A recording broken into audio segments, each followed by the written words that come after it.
Dozens of people, read thousands of pages of books, watched a number of documentaries, and still get new information every week. What you'll be hearing in this presentation is a very compact version of what's taken me literally 27, 28 years to learn. 2016, things will start to get bad.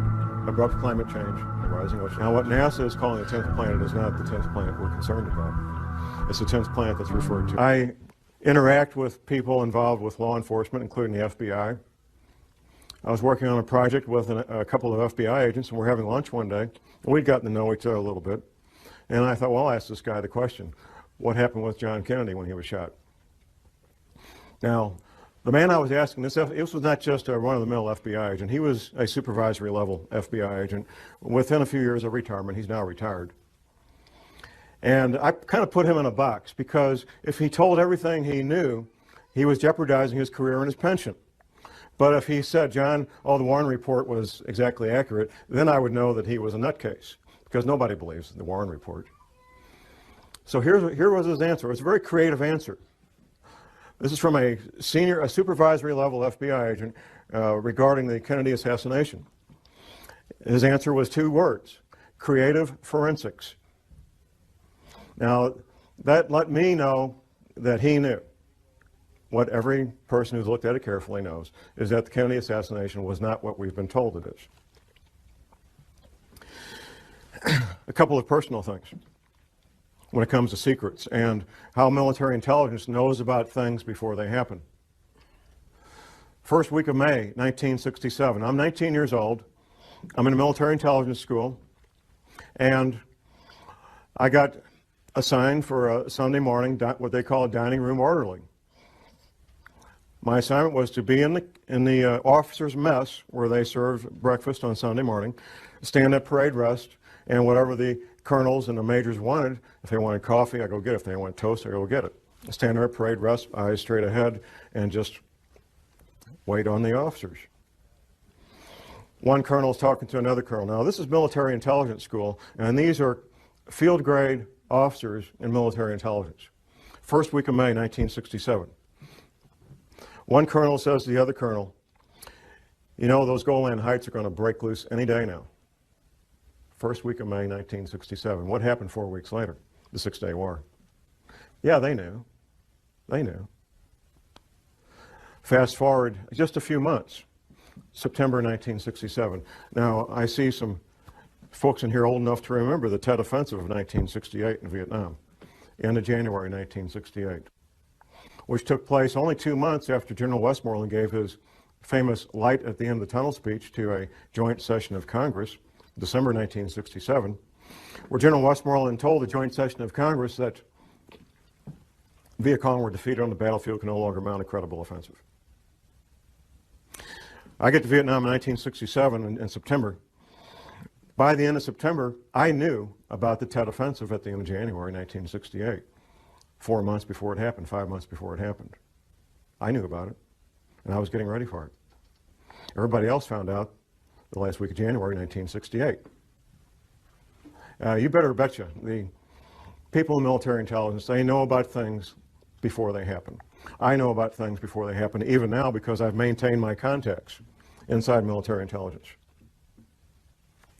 What you're going to learn today is known by the major world governments. I doubt the president of Zimbabwe knows what we're going to talk about, but the heads of England, Canada, United States, Russia, China, they all know, and they're making preparations. The Vatican knows, and I have some local connections there that I know about the Vatican and what they're doing. The Fortune 100 companies, they're getting ready and being prepared. My first-hand awareness began in year 2000. 2 different men, friends of mine, they're both researchers.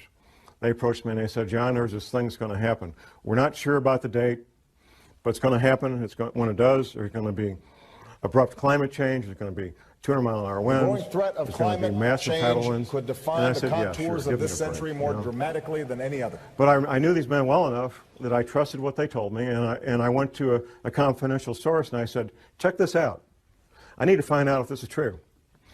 And my confidential source, a friend of mine, he says, "Oh, John, that's silly. That can't be real." But he trusted me and knew me well enough to check it out. He gets back with me a few weeks later, and he says, "John, it's exactly what you said it is. It's coming. It's going to hit us. It's going to hit us hard. And there's going to be 200-mile-an-hour winds. And there's going to be massive tidal waves and earthquakes and all the things that you said." That was in the summer of 2000. And what should give us hope that this is a turning point? That this is the moment we finally determined we would save our planet. My research has continued. I've continued to develop my sources and put the whole thing together so I can make this presentation.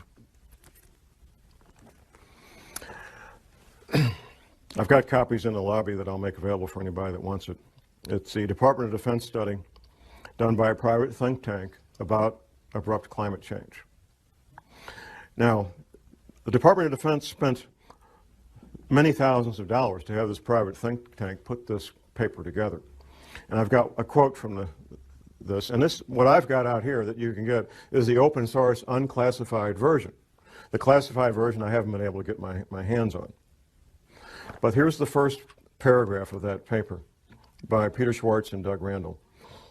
Recent research, however, suggests that there is a possibility that this gradual global warming could lead to a relatively abrupt slowing of the ocean's thermohaline conveyor, that's the Gulf Stream, ladies and gentlemen, which could lead to harsher winter conditions, sharply reduced soil moisture, and more intense winds in certain regions that currently provide a significant fraction of the world's food production. With inadequate preparation, the result could be a significant drop in the human carrying capacity of the Earth's environment.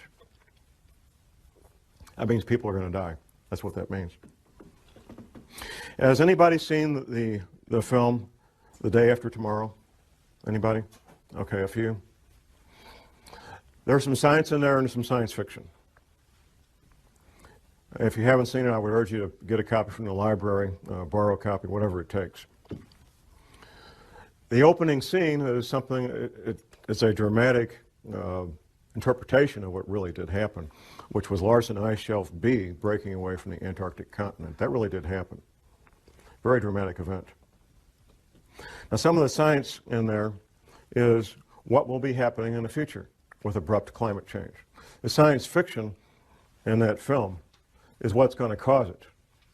And the science fiction is human activity creating CO2 greenhouse gases. That's the science fiction. There's 3 characters in that movie. They're oceanographers, and they're on a little island off the coast of Scotland. And quite frankly, they could be anywhere because you can do this from your home if you've got internet access. There's buoys out there in the Atlantic that give 24-hour, 7-day-a-week readings of the ocean temperature. And anybody can do this any place. You don't need to be on a little island off the coast of Scotland. So they're sitting there watching the ocean temperatures off the coast of Scotland. And then there's a dramatic drop in temperature on one buoy, then another buoy, and so forth. And what they're watching is the North Atlantic thermohaline conveyor, which is also called the Gulf Stream. From my private sources, I know that in real life, not in Hollywood films, but in real life, PhD oceanographers, 24 hours a day, 7 days a week, are actually doing that on both sides of the Atlantic, and they're very, very concerned. Just a couple of years ago, there was an announcement that the Gulf Stream had slowed down by 30%. My private sources tell me it's been more than that. Now here's the deal. You look at a map of the world, and you've got England, Ireland, and Scotland here, and you got Moscow here. They're both the same distance from the North Pole. They're both the same distance from the North Pole. England, Ireland, Scotland, and Moscow. What's the difference? I mean, they rarely see any serious snow in England, Ireland, and Scotland. They don't have furnaces like we do because it doesn't get to be 10 degrees. And they certainly don't have the winters of Moscow, even though they're the same distance from the North Pole. The reason they don't is the Gulf Stream. The Gulf Stream is that ocean of warm water that comes up from the Caribbean, the Gulf of Mexico, up the east coast of the United States, goes over and down past England, Ireland, Scotland, past France, goes on south and makes a big circle. That's the Gulf Stream. That's what gives England, Ireland, and Scotland the very temperate, mild winters that they've always enjoyed. The best PhD oceanographers on the planet know that it's slowing down, and they know it's going to stop. There's some disagreement about when. And because there's some unknowns that they have to try to do some guesswork. But here's what makes the Gulf Stream work. It's the salt content. It's the salinity of the ocean. The salt content of the ocean allows that big engine to pump that water up, go over and come back down and do that big circle of thousands of miles. The salt content is changing because of melting freshwater ice in Greenland and melting freshwater ice in the Antarctic. Now, the melting ice at the North Pole doesn't make any difference because that's floating salt water. So it doesn't make any difference. When it doesn't change the sea levels, it doesn't change the salinity of the ocean. This fresh water being introduced into the ocean is reducing the salinity of the ocean. That's slowing down the Gulf Stream, and at some point, it will stop. 3 years, 5 years, 20 years, I can't tell you when. And the best PhD oceanographers on the planet can't tell you when. They can tell you it's about to happen, though. As I started tracking this matter of abrupt climate change and rising ocean levels, I incorporated into casual conversations with people I knew and came in contact with. I was having lunch one day with a friend of mine. This friend is a veteran of the U.S. Navy Submarine Corps. And I was talking about what would be causing this, because I did pretty quickly learn what would be causing the rising ocean levels and abrupt climate change. And my friend starts telling me what he heard at a classified U.S. Navy briefing. And he went on and on about how the Navy had told everybody in the submarine corps about rising ocean levels and what that would mean and why Navy retirees should consider moving to the Arkansas, Missouri Ozarks, because the Navy was telling, and is still telling these men, that the Arkansas, Missouri Ozarks are one of the known safe havens when all these events take place. Later that night, I got home and I was thinking about our conversation, and something occurred to me that hadn't occurred to me while the two of us were together. And it occurred to me that we were talking about the same thing. I was talking about the cause, and he was talking about the effect. At that point, I also remembered a map that a patient of my wife's a chiropractor, had brought in and showed my wife back in the mid-'80s, of what North America would look like after the oceans rose to their new levels.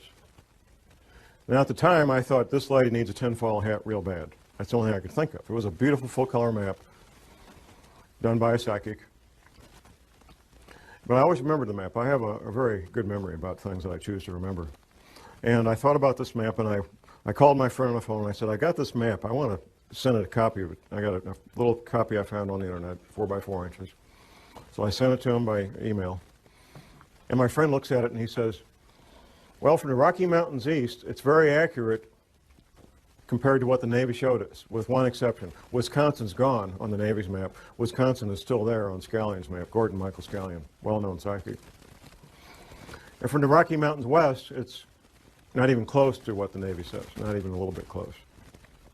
So I went ahead and ordered a copy of Scallion's map, a full-size version of it, and I get together with my friend, and he goes over the entire coast of the United States, East Coast, Gulf Coast around Florida, down to Texas, West Coast on up to Washington. And he shows me in great detail where the Navy said the new shoreline was going to be. He also told me that the East Coast would take damage up to the Blue Ridge Parkway. Now, the Blue Ridge Parkway runs north-south on the east side of the Appalachian Mountains, about 100 miles from the coast. Now, you have to keep in mind, this is not John Moore. This is U.S. Navy in classified briefings telling these men what would be happening in the future. Since talking to my friend, I've also interviewed 3 more Navy veterans, 3-year tour of duty, and the third guy was a Navy veteran. Fourth guy, actually. A friend of mine, he's a college professor, and I was at his college class on international relations giving a presentation on terrorism. The other presenter was this former intelligence officer.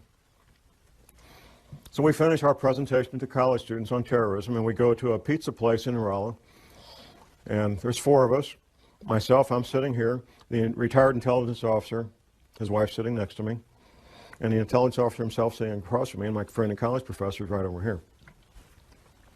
Once I found out that he did a 3-year tour of duty with the Submarine Corps, I knew I had to ask the question. I might never see this man again in my life. I got to ask the question. Now, we haven't talked about rising ocean levels. And this you have to keep in mind, this is a basic tool of investigative work, is interviewing witnesses at different times and different places, interviewing witnesses that don't know each other. You want to get to the heart of a matter, that's the way it's done. You find witnesses who don't know each other that have the same information, and you interview them at different times, different places. So I asked him, tell me what you know about rising ocean levels. His wife, sitting next to me, before he can even speak up, his wife sitting next to me says the following. We were on our last duty assignment, and we were at the Pentagon. Now, we've been all over the planet, typical military family, and we had to pick a place to retire. We chose the Arkansas-Missouri Ozarks because of rising ocean levels. I had my answer. I had my answer. We talked about that a little bit more. A few weeks later, I made a lunch appointment with him, and I brought the map with me that I'd revised after going over with the first submarine veteran. I brought it with me. We met at Steak and Shake, had lunch, and I had him revise the map even further, getting a few more details in there. The third submarine veteran, retired submarine officer, he's one of my pistol students. We had lunch and we talked, and he says, John, I signed these non-disclosure agreements. If I tell you what I know, I could lose my pension. I have to be out 5 years before I can tell what I know about rising ocean levels. I've only been out 3 years. I said, well, can you blink your eyes once for yes and twice for no? Then you won't be talking. He says, yeah, I can do that. The retired submarine officer verified what the other two submarine veterans had told me earlier. Word for word, detail for detail. And he also, this is the third man who had chosen the Arkansas-Missouri Ozarks for his retirement home. The Prophecy Club, a Christian group out of Topeka, Kansas, they sent me on a nationwide speaking tour in 2005 on this topic. And I'm up in Detroit speaking on this. On one of the breaks, I have a man walk up and introduce himself to me. He says, John, I'm in the insurance industry. And we've wondered for years, us in the insurance industry, why is there such a cluster of retired Navy people in the zip codes of the Arkansas-Missouri Ozarks? Now I know. Now I got my answer. The Navy knows. Another pistol student of mine, a retired Navy guy, I said, what's the altitude of your new home? He told me to the foot the altitude of his new home. How many people can do that? Almost nobody. He told me to the foot the altitude of his new home in the Arkansas-Missouri Ozarks. Absolutely he did.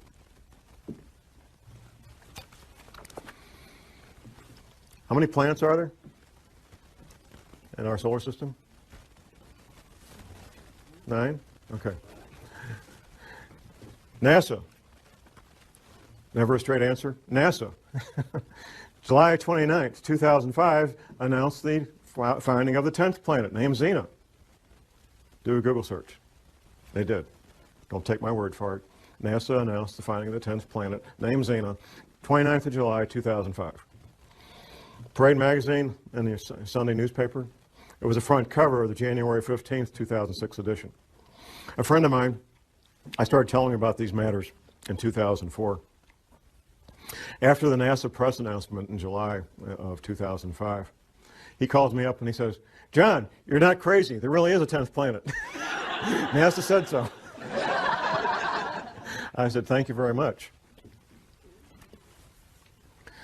There has to be a cause. And this is something, quite frankly, we don't need to address it, but we will address it. The cause is the 10th planet. Now, what NASA is calling the 10th planet is not the 10th planet we're concerned about. It's the 10th planet that's referred to in the Bible, also called Wormwood. The closer you are to the current equator, whatever that might be, the better off you are when these things happen, if there's a pole shift, because your climate's not going to change all that much. If you're in Miami, Florida, and we have a 20-degree pole shift, you're not going to end up with a really, really bad winter. You're going to have a mild winter. But if you're in Maine and you got a 20-degree pole shift, you could end up with the weather of Siberia real easy. And when this 10th planet comes through our solar system every 3,600 years, it just causes severe problems on our planet. Interacting with the Earth electrically and with gravity both. The back of your paper, No Need for Panic, there's a number of books cited that you can get from the library or purchase from different authors that talk in great detail about these planetary matters. Professor James McCanney, who is a credentialed scientist, has written a number of books on this. He's a real astrophysical scientist, and he knows about this stuff. I'm a private detective and a researcher. I'm not a scientist. But I can tell you what the scientists say, because I've read their books. And I can tell you what Dr. Velikovsky said, because I've read his books. And I can tell you what the Bible says, because I've read the Bible. And all these things are true, and all these things are in the process of happening right now. It took me a while to figure this out for the following reason. All these Navy veterans, they were all told about abrupt climate change and rapidly, violently rising ocean levels. And I was trying to figure out, and I finally figured out in the past 12 months, where is all this water going to come from? Because the men that I was interviewing, they were in the audience, like you guys. They weren't the scientists. The Navy just told these men in these classified briefings what would be happening. They didn't tell them how or why. They didn't need to know. They told them what would be happening. They told them that these oceans would become violent and have massive, violent tidal waves that would wipe out all areas near the coast. Up until last year, I was thinking, oh, melting ice at Antarctica, melting ice at Greenland. But how could it melt that fast? Well, it can't melt that fast, even with what we're going through. It turns out the answer was right in front of me all the time. There's a quote from Velikovsky that I'll be reading here in a moment when we get to it. It turns out that the knowledge is something all oceanographers know, and a lot of people in geology departments in every university knows. There is a bulge of water at the equator. Now we're talking about sea level here. Sea level is measured at Cornwall, England. It's a couple hundred years ago. England was kind of running things when it came to oceans, and they got to pick where to measure sea level, and they measured it at they got a big rock. There's a line there. That's sea level. It turns out that sea level varies as much as 494 feet up and down from that rock in Cornwall, England. Now that's like a 50-story building. I mean, it's a lot of water. And there's a bulge of literally millions of cubic miles, 1 mile by 1 mile by 1 mile, cubic miles, millions of cubic miles of water bulge at the equator of this planet. It wasn't common knowledge for John Moore, I found out. It's not common knowledge for most people. It's held in place by two things, the rotation of the Earth and gravity. Anything that changes our true north, our pole, by more than just a couple of degrees will cause that water to be disrupted. And there's a technical term for it, slosh.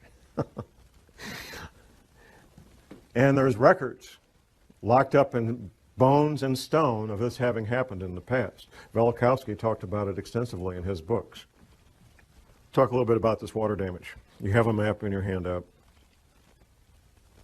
Now, from Washington, D.C. to Boston is basically one big city.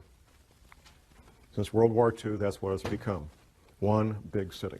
All that's going to be gone. Going down the coast to Atlanta and down to Florida.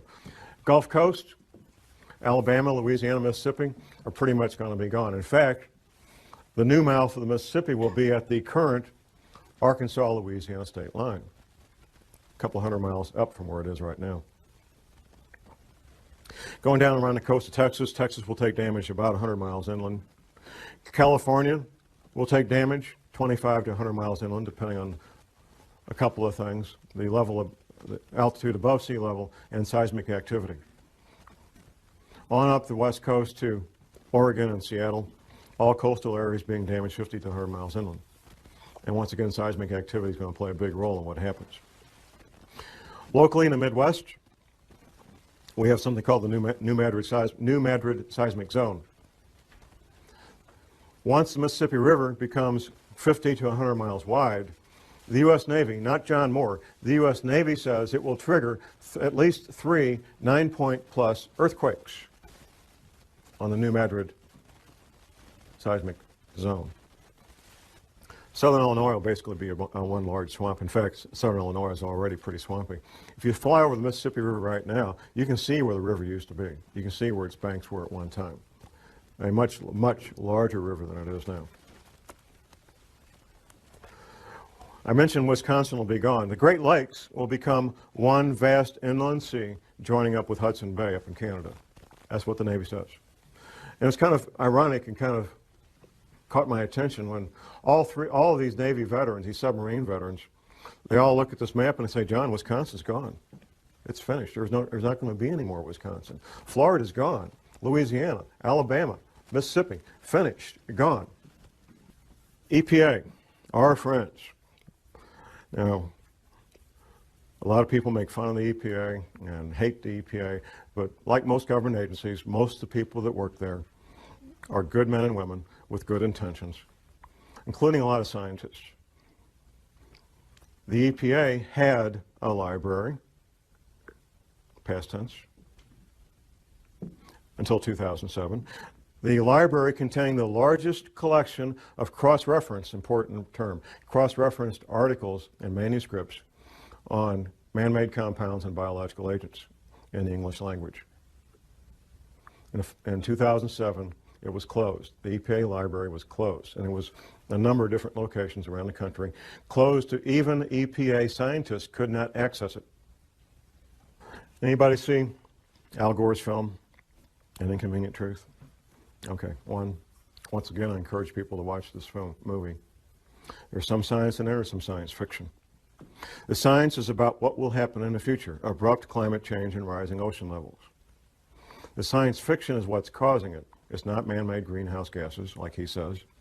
That's a distraction. And that tactic was decided on many, many years ago, sometime in the late 70s, early 80s, that they would use that as the pretext to keep people thinking things are going to be okay. The science leaves out something, and the science fiction adds something. Al Gore gives a timeline for when these events are going to happen. Abrupt climate change and rising ocean levels. The timeline that Al Gore gives in his movie is the same timeline that the federal government gives out through the NASA Goddard Space Flight Institute. Say that fast 10 times. The NASA Goddard Space Flight Institute, which the Queen, Her Majesty, visited last spring when she was in this country, by the way, because she's got taking a sudden interest in science. Jim Hansen is the director of the NASA Goddard Space Flight Institute, and the timeline he puts out and the timeline Al Gore puts out is the exact same timeline, and here it is. It's kind of clever what they did in the movie, the way they said it. But in 2016, things will start to get bad, abrupt climate change and rising ocean levels. Exact same timeline put out by the federal government through NASA. NASA is part of the military, by the way. If you notice these space flight shuttles go up, captain this, lieutenant that, colonel, I mean, it's the military. It's always been the military. That's the official timeline put up by the federal government. Now, the real timeline. I found out through my confidential sources what the real timeline is, and I found out why they're doing what they're doing right now, moving the CIA from Langley, Virginia to Denver right now. These relocations, which you could call evacuations, are due to have everybody who's part of continuity of government planning. It's not all federal employees. If you work for Health and Human Services, you're toast. There's no place waiting for you in Denver. People in the intelligence agencies, people in certain parts of the military, not all the military. The scientists, the engineers, the doctors that they want to have in these shelters when everything breaks loose. That's who's being relocated, that's who's being sent to these shelters. These shelters are literally hundreds of millions of your tax dollars where people can live and work and have hot showers and pizzas and video movies for years without ever leaving the place and be quite comfortable. There's other things that could be happening in the next couple of years. Those of us who research these matters and share these concerns, we all know that there's multiple agendas proceeding forward, and that what we sometimes refer to as a New World Order, which will be basically corporations running everything, banks and corporations, they fully expect to come out on the other side of this intact. A fellow radio talk show host from my station. He lives down in northwest Arkansas, not far from Walmart headquarters. He says, John, I get plain brown envelopes with no return address sent to me from people that work inside there at middle and upper management levels, giving blueprints of the shelters that Walmart's built for their people. They expect to come out on this. Another friend of mine was working with a Catholic group here in St. Louis, and his job was to help set up military-grade radio communications between the Vatican group in St. Louis and the Catholic group in St. Louis, excuse me, and the Vatican. Military-grade, two-way communications. We're not talking 10-4 good buddy CB stuff. The real military-grade radio communications. The agendas of the people that control the world, the international bankers and the Fortune 500 and so forth, is to have a planet with far less people on it than there is now, either inadvertently through these earth changes or by design, through World War III, a flu pandemic, or severe economic collapse leading to societal disruption, or all three happening at the same time. These are all matters that could be happening in the not too distant future. I refer to what we're living in right now as phase one. Phase one is where normal commerce takes place. We can have our careers, interact with our families and our social events that we normally do, and life appears to be normal. The powers that be are using phase one to finish their final preparations. This shelter I talked about here at Weldon Springs, Missouri, it took almost twice as long to build it as they anticipated. They kept running into the various problems that any construction project has, but they got it built. And they're using these remaining months to finish up whatever final preparations they need to get their people in place and get moved. Phase two will be when these earth changes events, abrupt climate change, bizarre weather, earthquakes, tidal waves, all become so numerous that they become daily news. In fact, when I meet people out in the street, almost everybody comments on how bizarre the weather has become. And that's pretty much a topic of daily discussion. The government, the powers that be, will claim that these bizarre weather-related events are related to global warming. And when they're happening, that we need to start cutting back on our creation of CO2 greenhouse gases. Since I've been watching these matters the past night, we're off to the races. Up until that award, that Academy Award, global warming related news stories was maybe twice a week. That was about what I was seeing. Since then, since he got that Academy Award, it's been daily, 7 days a week, global warming stories. And there will be no end to it. As long as there's news, as long as they're capable of broadcasting news, you will have global warming stories every day of the week from now on. As these events become more severe, you're going to hear more and more men with lab coats from NASA talking about global warming being caused by human activity, and that it will be better and everything's going to be okay, so you can go back to your baseball games and go back to work Monday morning. Things are going to be fine. That's phase two. Phase three will be a relatively short period of time. It may be a matter of a few days, maybe a week. It won't be long. At some point, people will realize that things are very strange and very dangerous, and they'll start doing things they normally wouldn't do. Say, for example, you're a professional, self-employed, or you have several people working for you. Half the people in this country work for small businesses.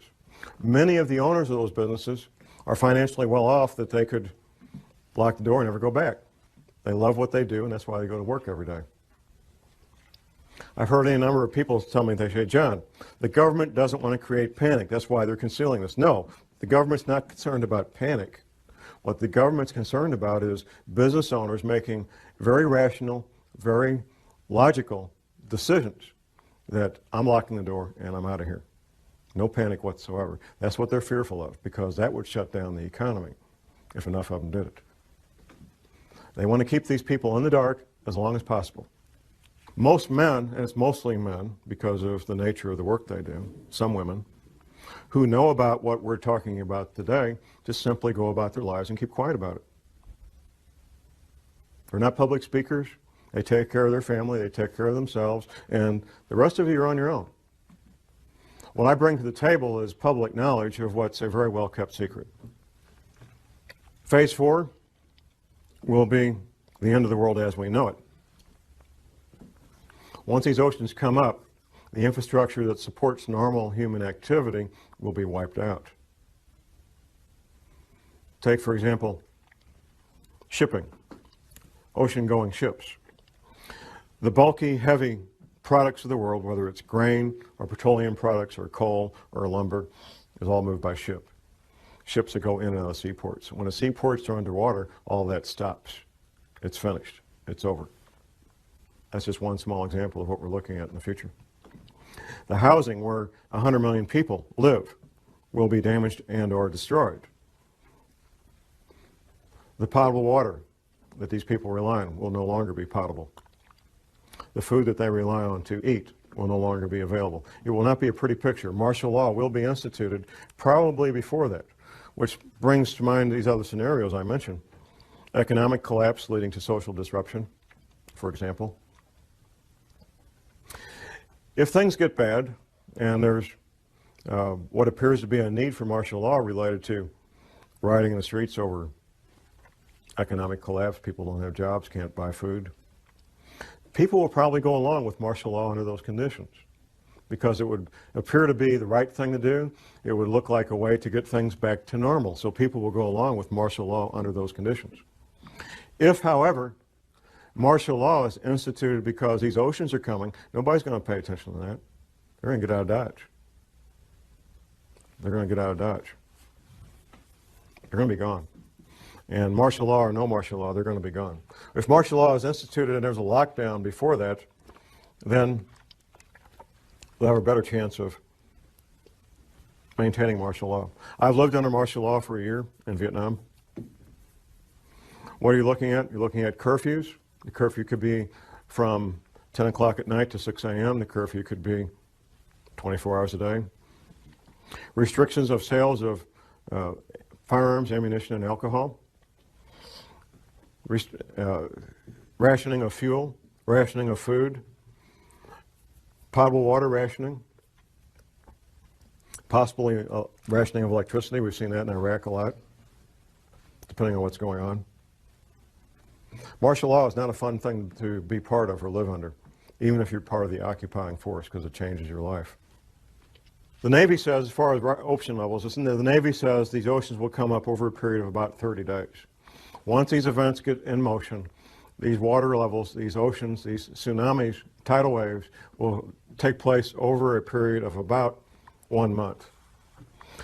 Altitude. The Navy says that everything 100 feet sea level and below will be completely destroyed. The Navy says everything at 400 feet and below is at risk of being damaged and or destroyed. But there's more to this. There's how close you are to densely populated areas. Now, the Appalachian Mountains, for example, in North Carolina and so forth, would be highly desirable places to be if it wasn't for being so close to literally tens of million people who are going to be hungry and without potable water and without electricity. That's what makes those areas undesirable, even though they will be safe in terms of geology and rising ocean levels. There was a question about money and keeping money and so forth. The American dollar is in severe crisis and is at risk of no longer being the reserve currency of choice for the countries and the major banks of the world.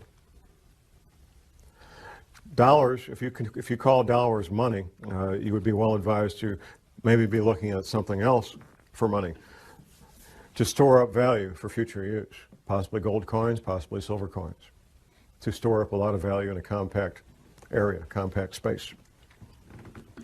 Before, however, I would get gold coins or silver coins, I think I would look at other aspects of preparedness, and that's why I want to focus on the final part of this presentation is preparedness. So let's look at the stepping stones, the building blocks of preparedness. First of all, and most important, is spiritual preparedness. I'm not ashamed to admit that I am a born-again, Bible-believing Christian. I know from interviewing and studying what happened in World War II that our American POWs who were incarcerated in POW camps in World War II, our American POWs who had strong spiritual beliefs, were far more likely to survive what went on in these POW camps than those who did not. Eating the same food, having the same medical attention, doing the same work, wearing the same clothes, living in the same buildings. Those who had a strong spiritual foundation were far more likely to survive those conditions. We know that for a fact. It's not my job to tell you what your spiritual beliefs should be. My job is to tell you need to have strong spiritual beliefs, whatever that might be for you. Next comes skills. And there's a lot of skills I'm going to advocate. I'm going to look at my list here so I don't miss any of my list of skills. And I'm going to come back and read you what Dr. Velikowski wrote about what might happen. The skills of a farmer, a gardener. You will be growing your own food. The skills of a paramedic. Now we get so used to, if somebody gets injured, we dial 911, and in a few minutes there's a wonderful shiny ambulance with these highly trained technicians. They got all the stuff they need to save life. In a future where things no longer work like we're used to, you're going to be your own paramedic, or are you going to sit there and watch your loved one bleed to death from a chainsaw accident or whatever it might be? An EMT course is one semester at your local junior college. You don't need to worry about passing a test unless you intend to be a paramedic or an EMT. You don't need to worry about taking a test at all. You want to learn the skills, and you want to get a kit equal to your skill level. Now, the paramedic training is three more semesters of college on top of that first one, and then you'll have a skill level almost equal to a medical doctor when it comes to emergency medical treatment. The skills of a ham radio operator. Now, I've been in places, I've been in combat, and I know what it's like not to know what's going on. Being able to instantly and effectively communicate with your friends and loved ones, and we found this out during Hurricane Katrina, two-way radio communication that you control could mean the difference between life and death. In Hurricane Katrina, it was a matter of life and death for many people. The ability to communicate with their loved ones, let them know they were okay, ask for help, or be able to give help. The skills of a backpacker, being able to carry everything you need on your back, your shelter, your clothing, your hygiene needs. Being able to clean yourself out in the field, prepare food out in the field, and do so in a manner that doesn't make you sick. Being able to take water out of a stream and filter it so you can drink it without getting sick. All the things that a backpacker knows, the skills of a soldier. In a severe crisis, like Hurricane Katrina, for example, you're your own cop, you're your own soldier, or nobody's protected. That's what it comes down to. You become your own soldier, you become your own police officer, and you protect your loved ones because of these skills that you learn. Animal husbandry. In a severe long-term crisis, having goats and sheep and chickens and ducks and rabbits can mean the difference between a fairly good and healthy diet and one that's terribly lacking in protein. It's extremely difficult to get the protein you need from an all-vegetable diet. Extremely difficult. The skills of a carpenter, of an electrician, of a plumber. Things that we may call up a professional to do now, you will be on your own to make these repairs. The skills of an automobile mechanic. All these skills take years to learn, and you can't learn them out of a book, at least not and be very effective. There's some things you can learn out of a book, but without practical application, you're just guessing on how this stuff works.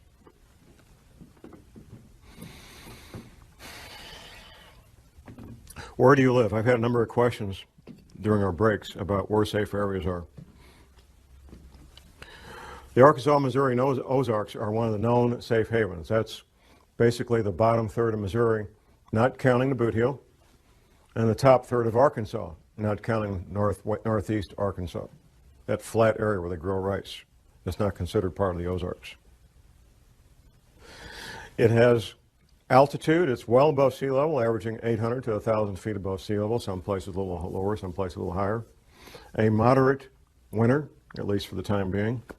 I hope that continues. Good growing season as a consequence of that. Plenty of water, no shortage of water at all. And distance between where you will be and major metropolitan areas. The two largest metropolitan areas being being St. Louis and Kansas City. A friend of mine, one of the submarine veterans, lives in Mountain Home, Arkansas, very near the Missouri border. He says, John, we have all these people from Chicago moving down here. All these Chicago cops. Maybe they know something, huh? If you're choosing a place to live and thrive during a severe long-term crisis in the Ozarks, you may think, well, myself and my spouse, we can do this. Then I remind people who are considering that of the number 168. 168 hours in a week, and in a severe long-term crisis, somebody's going to have to be awake 168 hours a week. Because no people can do that, I suggest that at least 6 adults come together and decide to shelter as a group. I also suggest that people have at least a 2-year supply of food.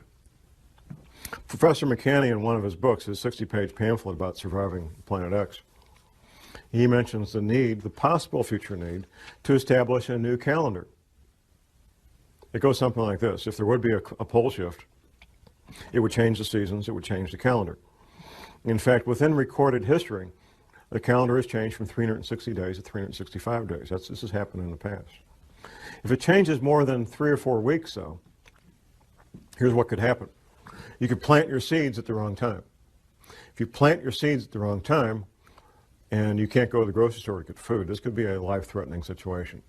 So you need to be able to know when the time to plant is so you don't plant at the incorrect time and end up losing all those valuable seeds. Now, I need to go back to Dr. Velikovsky's quote here. Dr. Velikovsky was a medical doctor, and he wrote several books about these matters. And he was hammered on mercilessly.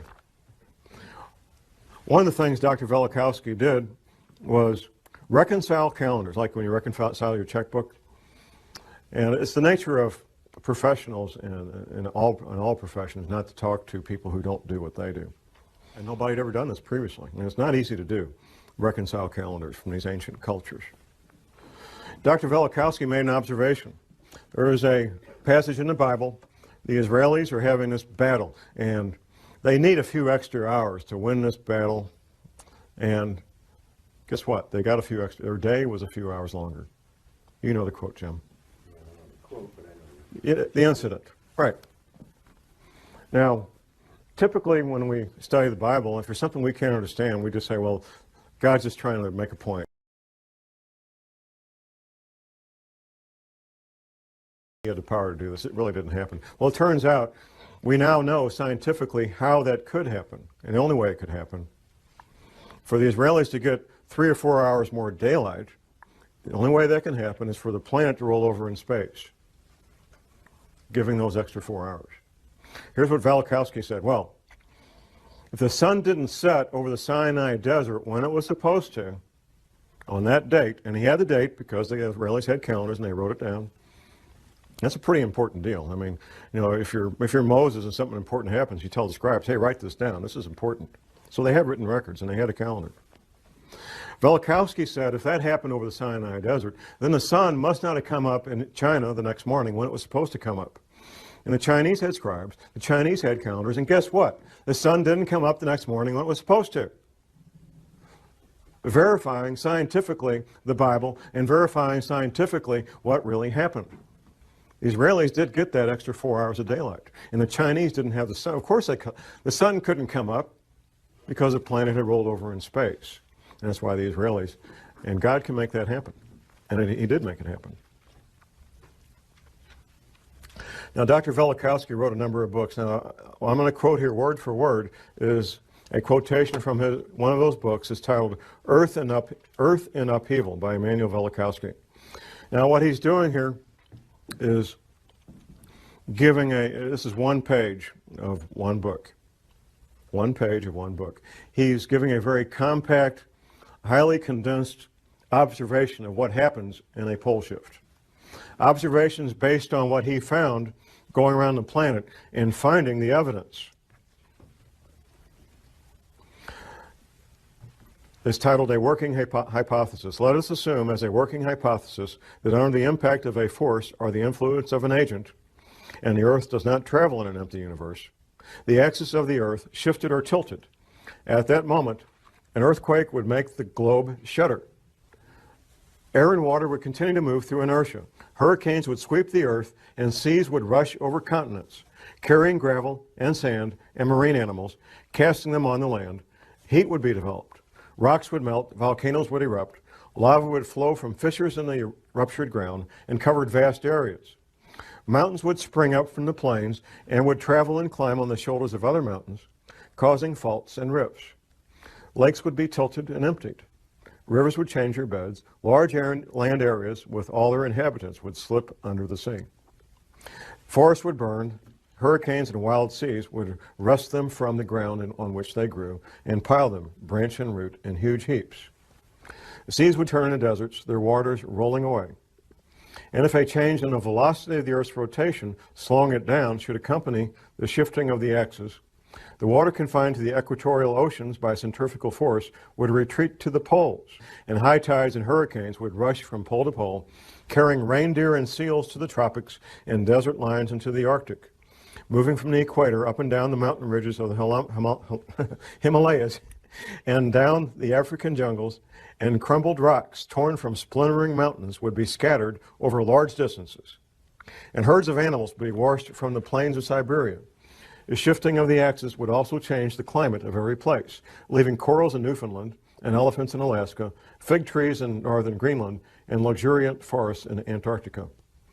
In the event of a rapid shift of the axis, many species and genera of animals on land and in the sea would be destroyed, and civilizations, if any, would be reduced to ruins. It paints a pretty bleak picture, and hopefully that won't be what we're in for. I can't stand here and prognosticate exactly what we're in for. I can tell you for a fact that the federal government has been spending hundreds of millions of your tax dollars getting ready for this since at least 1979. At least. That the Fortune 100 companies, or at least many of them, I don't know which ones, but many of them know about this. The major governments know about this and are making preparations. China and Russia both know about this and they're taking what precautions they think are important and need to be done. There's a lot of people and a lot of entities that know about this. I don't know what else I can tell you. I've answered every question that I'm aware of. My passion is to help people be safe. I've seen the consequences of not being prepared. I've seen violent death firsthand. I've smelled the bombs. I've seen the bleeding bodies. I've heard the screams of the people dying in agony. And it's not a fun place to be. My passion is to see people be safe. And I'll do anything I can to help people be safe and be prepared. That's my passion. That's why I'm up here doing this. And with that, I will ask that God bless you all and that God bless this country. And thank you very much.